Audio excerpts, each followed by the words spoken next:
Bu Rocky ngobrol lagi ya. Apa boleh buat kita terus dalam beberapa hari ini fenomena Biorka itu masih terus menjadi bahasan. Walaupun ada orang yang mencurigai bahwa oh ini kayaknya kok kenapa kok polisi nggak bisa tangkap sampai udah berapa hampir 1 bulan gitu. Apakah ini bagian dari upaya untuk mengalihkan isu Sambo? Ada juga yang menyatakan begitu gitu ya.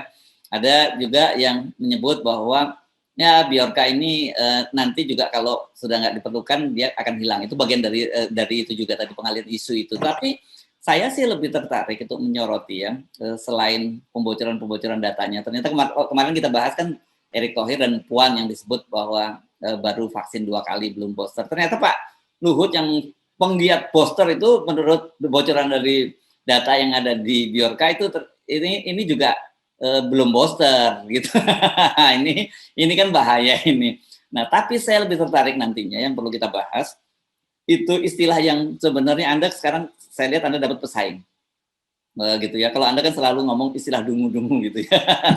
Tapi kalau Biorka ini menyebutnya ini tugas dia itu adalah mencegah orang bodoh untuk duduk di kekuasaan. Itu kan yang disebutnya sebagai apa kalau dia nyebutnya dia stupid people kalau dia begitu ya nyebutnya ya, fools ya dia nyebutnya gitu ya. Nah, Anda dapat saingan baru gitu dan mudah-mudahan aja orang nggak dicurigai ini kayaknya binaan Rocky Gerung kok sama dengan terminologinya gitu. Ya akhirnya Biorka mulai ya udah bocorin Pak Luhut. Tentu Pak Luhut punya argumen. Ya memang gimana aku mau booster ketiga. Tiap kali mau booster presiden suruh tugas lain. Jadi Pak Luhut ada apa namanya, ada exitnya, ada excuse-nya itu, ada alibi bahwa beliau terus-menerus ditugas, jadi nggak mungkin punya waktu vaksin ketiga. Tapi oke lah, itu semacam ya humor-humor kecil tuh. Humor besarnya adalah prinsip dari Biorka, jangan biarkan orang bodoh memimpin negeri ini. Dan apa namanya itu, dulu ada lagu Why Do Fool Fall in Love gitu. Why do fool fall in love? Mengapa orang bodoh jatuh cinta itu? Itu bisa aja orang bodoh bisa jatuh cinta. Tapi orang bodoh memang nggak boleh memerintah, sehingga lagunya mungkin bisa dirubah. Why do fool leads the country? Gitu kan. Mengapa orang bodoh memimpin negara? Kan kira-kira begitu kan. Jadi hal-hal yang tadinya sekedar satire juga menjadi serius justru karena dia berhubungan dengan aktivitas seorang hacker yang memang menangkap bahwa kebodohan atau kedunguan itu memang beredar di istana.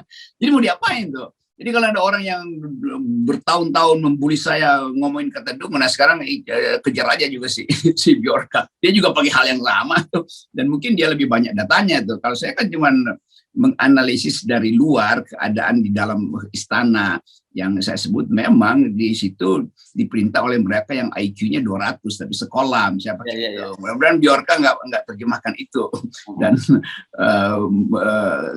Dan masyarakat atau publik akhirnya terhubung dengan kegiatan oposisi yang memang dari awal menganggap bahwa kapasitas di istana itu memang rendah sekali itu. Dan itu juga diperlihatkan dalam segala hal. Itu orang mesti pergi pada Pak Luhut, semuanya bisa diselesaikan oleh Pak Luhut tuh. Jadi kelihatannya cuma Pak Luhut yang punya kapasitas berpikir yang bagus. Kalau enggak kan yang lain mestinya bisa bantu Pak Luhut. Tapi Luhut menganggap bahwa dia dibebani terlalu banyak pekerjaan, tapi dianggap itu ada tugas yang memang mesti dia selesaikan sebagai pembantu presiden, sambil mungkin menganggap kok yang lain nggak dapat beban ya. Mungkin presiden menganggap yang lain memang nggak bisa, karena itu Pak Luhut yang dijadikan andalan. Tapi dalam semua keterangan yang diucapkan Biorka itu memang faktual. Kan semua juru bicara atau pendebat yang dikirim oleh istana ke ILC atau di semua forum itu memang dungu, nggak bisa berargumentasi kan, karena nggak bisa berargumentasi lalu langsung marah-marah, ngamuk-ngamuk tuh. Kau tahu, kau narasi kau buruk. Ada yang lain tuh nggak bisa, itu BUMN udah membagi-bagi CSR segala macam. Jadi orang ngamuk di dalam talk show. Padahal talk show itu adalah show di mana orang pamerkan kecerdasannya tuh. Jadi Biorka mungkin setelah melihat banyak talk show menganggap bahwa ya memang itu 200 sekolah memang masih bermukim di istana tuh. Oke, tetapi saya kira ini sangat menarik ya, karena wacana ini sebenarnya yang sudah lama kita kembangkan dan Ya, tapi sekarang didesiminasi dengan Bjorka dengan sangat cepat karena ini menarik anak-anak muda, namanya sekarang di era digital gitu ya. Dan dia dengan jelas tadi menyebut fool atau stupid people, dan dia menyebutnya sebenarnya itu di kalangan politisi dan juga tentara yang di kekuasaan. Padahal sebenarnya dalam beberapa hal kita tidak terlalu sepakat. Ada juga politisi-politisi yang masih cukup bagus, ada militer yang juga cukup bagus. Tapi yang kita sepakat adalah jangan tempatkan orang bodoh gitu ya di kekuasaan. Nah ini menurut saya hal yang sangat serius gitu. Apalagi kan kita selalu singgung negara kita ini negara yang sangat besar, problematikanya juga sangat besar. Sekarang dunia sedang tengah berubah dan kita tidak bisa hidup seperti kata dalam tempurung atau Anda menyebutnya selalu bahwa seperti cebong di dalam satu kolam gitu. Geopolitik global sedang berubah dan menurut saya kita dalam hal ini kita mesti dorong soal ini bahwa kita mesti cegah orang bodoh di puncak kekuasaan. ya itu yang sering kita anggap banyak perwira pintar tapi tersisi, banyak politisi pintar tapi tersisi. Sehingga kita anggap bahwa pengangkatan birokrat atau teknokrat atau kepala-kepala lembaga ini itu dasarnya adalah nepotisme sebetulnya. Dan itu yang disorot oleh Bjorka tadi itu. Kan kita ingin agar ada semacam parameter lah, kalau ngangkat seorang jadi menteri apa parameternya tuh, ngangkat seorang jadi kepala lembaga apa parameternya tuh, supaya publik punya akses untuk mengukur bahwa ini orang bermutu. Nah kalau 2 kali baru 1 minggu diangkat sebagai menteri udah bikin kebijakan yang dulu ya orang anggap memang dia cuma diminta untuk disogok posisinya itu kan, dan beban itu kemudian pindah pada Pak Luhut, nanti Pak Luhut beresin kementerian ini kementerian itu tuh. Jadi terlihat betul secara spesifik bahwa keadaan kita tidak didasarkan pada meritokrasi, pada pengetahuan Pak Jokowi tentang manusia. Jadi Pak Jokowi sebetulnya nggak paham tentang stok intelektual yang ada di kita itu, dia nggak paham stok elit kita tuh, sehingga muter-muter aja di situ di istana tuh. Dan jubir-jubir yang bego itu bukan bego, bodoh bukan bodoh, dungu itu berkali-kali diganti tetap aja dungu kan. Kan itu yang membuat kita, loh bangsa ini pernah dihuni oleh orang yang berpikir sejak kemerdekaan itu banyak betul kemampuan kita untuk belajar dari mereka, tapi nggak bisa itu. Jadi didagangkan sebetulnya intelektualitas kita untuk disogok dengan jabatan komisaris segala macam. Jadi mereka yang berhak karena punya kapasitas justru ditolak oleh kekuasaan. Itu intinya. Nah bagi Bjorka sendiri, dia tentu membandingkan kapasitas kabinet Indonesia dengan kapasitas yang ada di negara-negara kecil di Skandinavia misalnya, atau di Polandia sekarang, atau di Eropa, yang betul-betul meritokrasinya jalan, sehingga kalau seseorang diangkat sebagai menteri, itu masyarakat sipil ngerti kapasitas dia kan itu kan. Dan lebih menarik lagi, tentu si Bjorka ini punya data pembanding tuh, bahwa bahkan di era 65 banyak orang pintar yang nggak bisa pulang ke Indonesia karena perubahan politik di Indonesia tuh. Dan dia tunjukkan itu bahwa dia diasuh oleh seseorang yang eksil di situ, yang lari dari Indonesia, yang mungkin aja mau belajar tapi begitu dari perubahan politik nggak bisa pulang ke Indonesia tuh. Jadi hal-hal semacam itu yang saya kira membuat kita percaya bahwa ada data konkret yang dimiliki oleh Bjorka, termasuk pembunuhan Munir. Jadi dengan gampang intuisi saya mengatakan ini Bjorka ini atau kelompok ini pro pada penegakan kembali hak asasi manusia. Munir adalah soal hak asasi manusia. Soal 65 juga belum selesai dan basis pertengkaran ideologi masih berlangsung di Indonesia.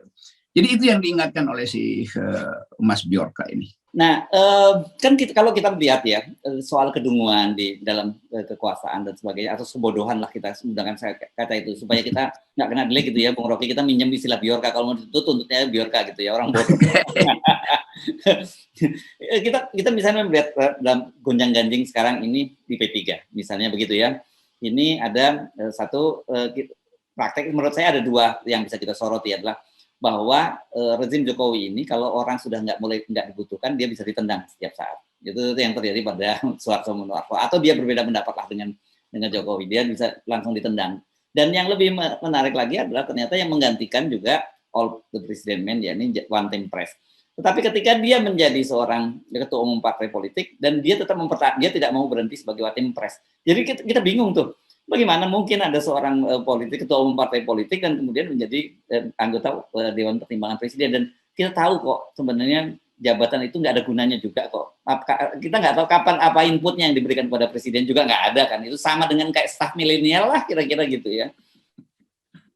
Ya itu seolah-olah kartu nama sebagai penasihat presiden atau Dewan Pertimbangan Presiden itu punya efek politis. Itu apa poin itu tuh? Punya efek etis apalagi nggak ada tuh.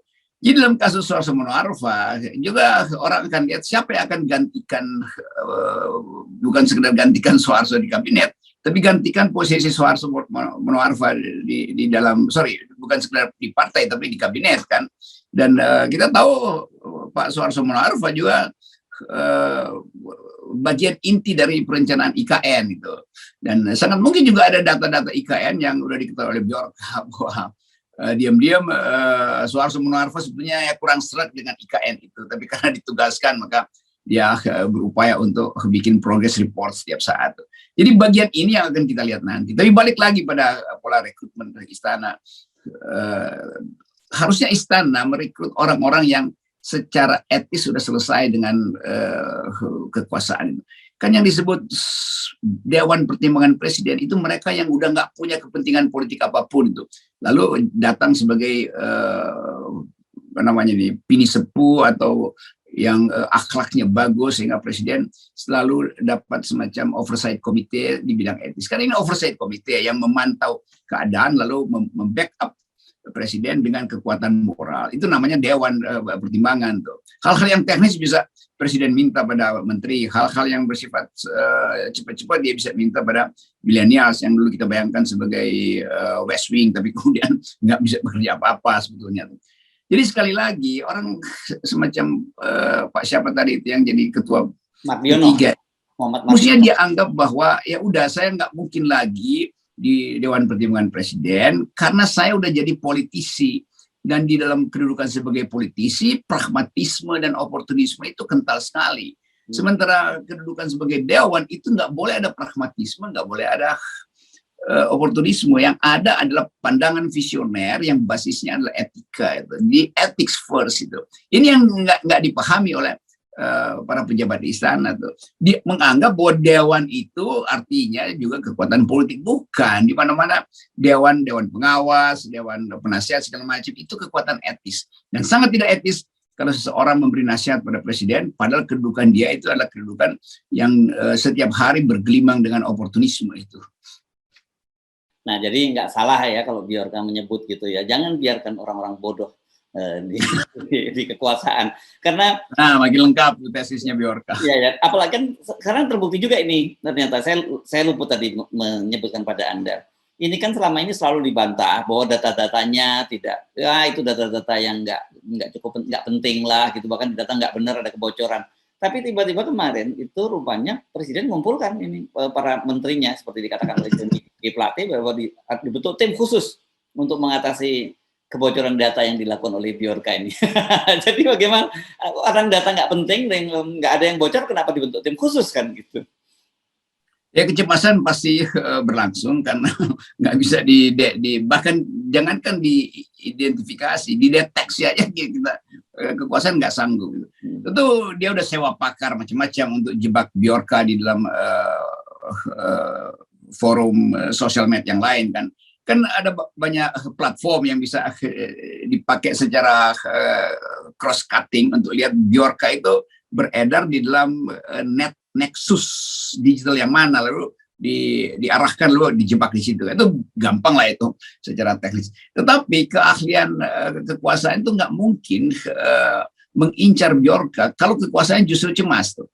Kan mendua kan kekuasaan bilang ya nggak ada soal itu ya, data presiden cuman lampiran aja yang atau cover depannya kok tuh. Itu artinya dia cemas bahwa Bjorka sebetulnya baru mencicil covernya doang, di dalamnya banyak tuh kan. Lalu sekarang itu Bin bilang enggak, itu hoax, kami tetap inskripsinya berlapis-lapis, itu wallnya berlapis-lapis. Lalu Bjorka bocorin dikit-dikit lagi itu. Jadi justru kecemasan di dalam kabinet, terutama kecemasan Pak Presiden, yang membuat akhirnya orang nilai bahwa memang serius soal ini. Karena ngapain pula ngumpulin BIN, Kominfo, Badan Cyber untuk bikin Satgasus. Mungkin ini Satgasus. Ya, Satgasus. Satgasus untuk Biorka. memburu Biorka. Padahal dengan mudah kita bilang ya Presiden datang aja ke depan pers bilang oke, Biorka Anda benar, tapi cara Anda itu bisa Anda lakukan supaya lebih transparan supaya kita bisa berdebat. Misalnya begitu kan. Karena udah kehilangan kemampuan istana untuk membackup data aja udah membuat kita nggak percaya tuh. Kan data saya pasti ada di situ kan, yang Biorka mungkin ambil dan satu waktu Biorka mungkin bocorkan bahwa ini nomor handphonenya si Rocky Gerung ini, nomor mobilnya itu, tapi orang tahu ya itu mobil kuno jadi nggak bayar pajak misalnya tuh. Jadi semua orang merasa bahwa ada diincar di situ. Tapi kita mesti percaya bahwa ini adalah hukum sejarah tuh. Siapa yang berkhianat pada konstitusi pasti akan digiling oleh arus perubahan nanti tuh. Siapa yang tetap dungu di istana justru akan disingkirkan oleh mereka yang merasa kedunguan itu membuat masyarakat sengsara kan. Kalau kedunguan membuat masyarakat adil dan makmur sih nggak apa-apa. Ya. Kita tunggu humor-humor kecil maupun humor-humor besar berikutnya dari Biorka ya. Oke, tetap 0%. Ya, 0 is Biorka. Thank you, Rocky. Oke.